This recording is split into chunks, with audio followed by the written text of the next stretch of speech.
Jadi saya langsung penasaran nih ke notes yang pertama, Bang.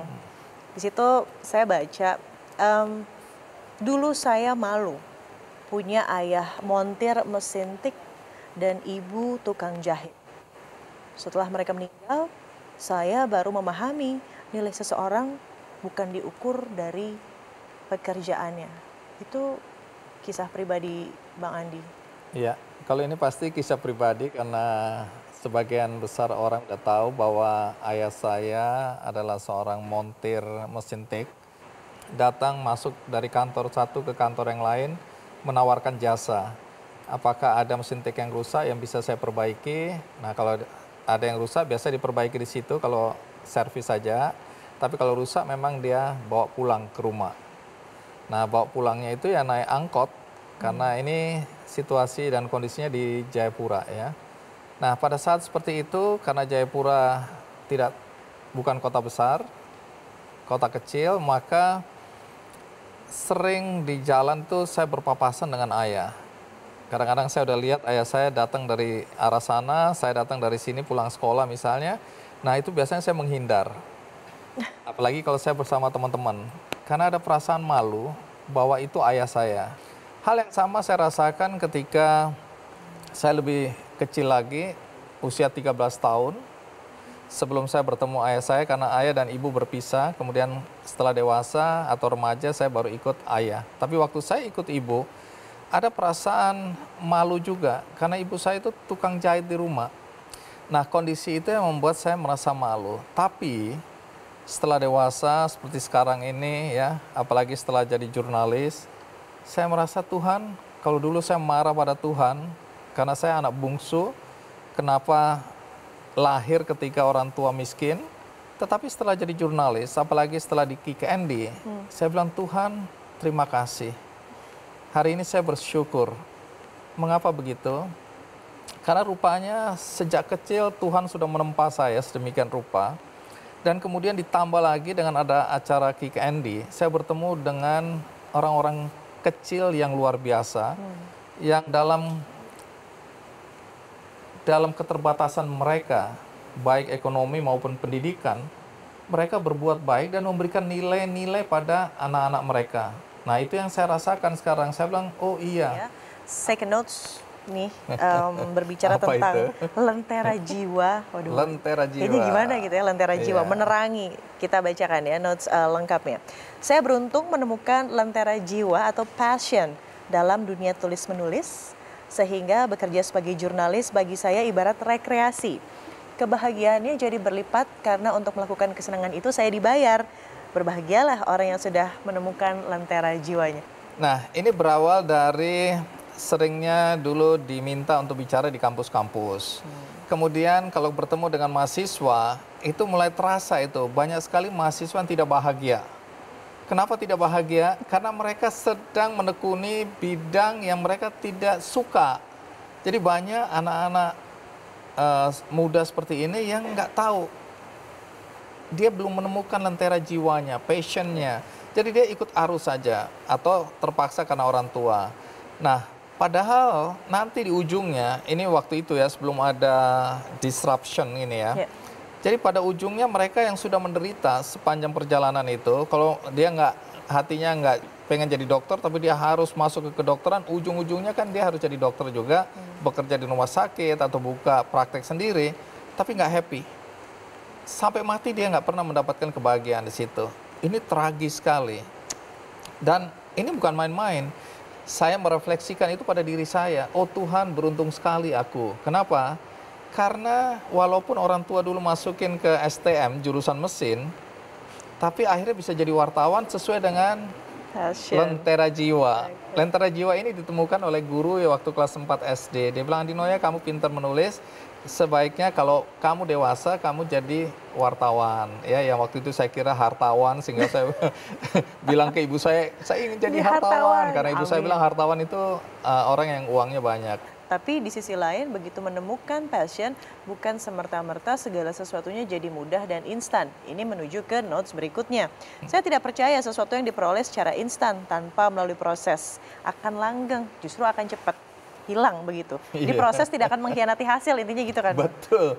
Jadi anak-anak muda sekarang terutama ya, millennials ini, apalagi dengan adanya startup-startup ya, mereka merasa karena di Amerika atau di luar sana banyak sekali startup yang berhasil, kemudian anak-anak atau pendirinya, foundersnya itu masih muda, tahu-tahu sudah jadi miliarder ya, sudah dengan penampilan sederhana tapi kaya raya gitu kan. Jadi semua anak-anak muda di seluruh dunia, bukan di Indonesia aja, Ya. bermimpi untuk kemudian hari ini dia masuk ke dunia usaha, bikin startup, besok dia sudah jadi jutawan. Nggak akan terjadi. Tidak akan terjadi. Semua harus melalui proses. Nah, proses ini memang bisa akselerasinya dipercepat, ya, karena teknologi sekarang sudah berkembang sedemikian rupa. Tetapi mereka yang mencoba untuk sukses tanpa melalui proses, itu biasanya gagalnya cepat. Mereka yang berusaha dengan cara-cara yang kotor, dengan cara-cara sikut kiri, sikut kanan untuk menduduki satu jabatan, nggak akan langgeng. Mereka ini tidak teruji. Iyalah sekarang punya banyak uang, katakanlah. Orang kan selalu mengukur sukses itu dari uang gitu ya.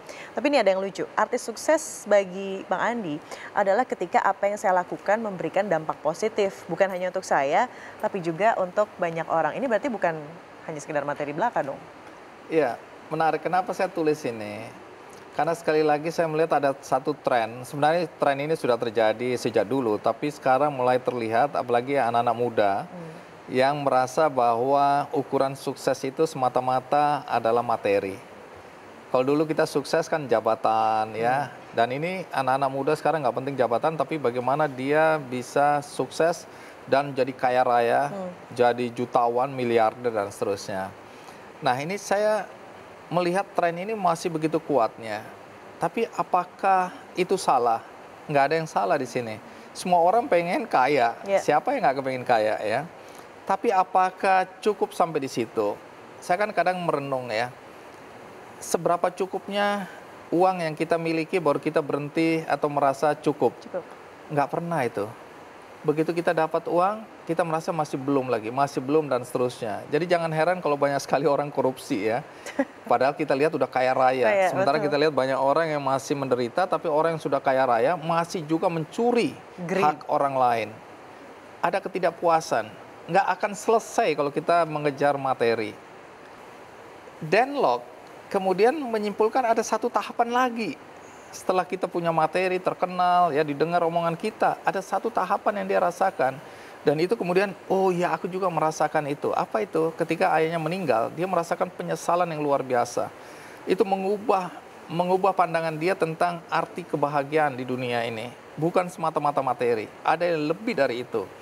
Nah, dia menemukan satu tingkat di atas sukses untuk mencapai kebahagiaan yang sempurna adalah berbagi. Ketika sukses itu bukan untuk diri kita sendiri, tapi sukses kita itu memberikan kebahagiaan, memberikan manfaat buat orang lain. Aku bilang, ya ampun, aku juga merasakan itu. Ketika dengan segala macam ukuran sukses yang diberikan ke aku, Andinoya kamu udah sukses. Kita nggak bicara materi ya. Tapi bagaimana aku dulu susah, kemudian bisa jadi pemret, pemimpin redaksi, walaupun tidak sekolahnya nggak beres, artinya nggak selesai. Tapi itu bisa dibilang sukses. Nah, ternyata di atas itu, materi tadi, ada kebahagiaan yang kita bisa dapatkan. Dan itu memenuhi rongga hati kita, ketika sukses kita itu berdampak pada orang lain. Bisa memberikan kebahagiaan, bisa memberikan arti. Nah, karena itu aku bilang, kalau gitu aku tulis saja. Karena aku berharap semua orang bisa menemukan satu kebahagiaan di atas sukses yang dianggap sukses tadi, yaitu materi. Ini notes yang ini boleh nggak berbagi pribadi? Ini kayaknya relatable boleh banget. dong, boleh. Nih banyak orang menunda untuk berbuat baik dengan sejuta alasan. Sampai kapanpun akan ada sejuta alasan lain untuk terus menunda, lalu maut menjemput tanpa kita sempat melakukannya. Ini kejadian banget di sekitar Kedoya. Banyak teman-teman yang tunanetra, mereka menjajakan kerupuk dengan tongkat yang diberikan. Itu mereka berkeliling sekitar Jakarta Barat untuk membagi-bagikan kerupuk. Saya waktu itu mau pergi ke kantor, lihat, yaudah deh nanti aja pulangnya. Saya pikir kan tetap di situ gitu ya. Ternyata tidak, dia mobile, begitu pulangnya saya balik udah nggak ada. Nggak ada lagi. Itu nggak bisa tidurnya. Gimana perasaannya itu? Nyesel, terus kayak kenapa sih tadi nggak berhenti aja? Kayaknya bisa gitu berhenti terus ngasihin bantuan atau beli kerupuk yang ngeborong dan lain sebagainya. Gara-gara menunda, Jadinya hilang kesempatannya untuk Nah, beramal. ini yang banyak terjadi juga. Aku pernah merasakan, ini ada satu hal yang unik, pembelajaran juga. Jadi satu hari di satu mall, aku berpapasan dengan seorang ibu menggendong bayi. Dia begitu lihat aku bilang, Pak Andi, gitu kan. Ada apa? Aku bilang, ngapain di sini?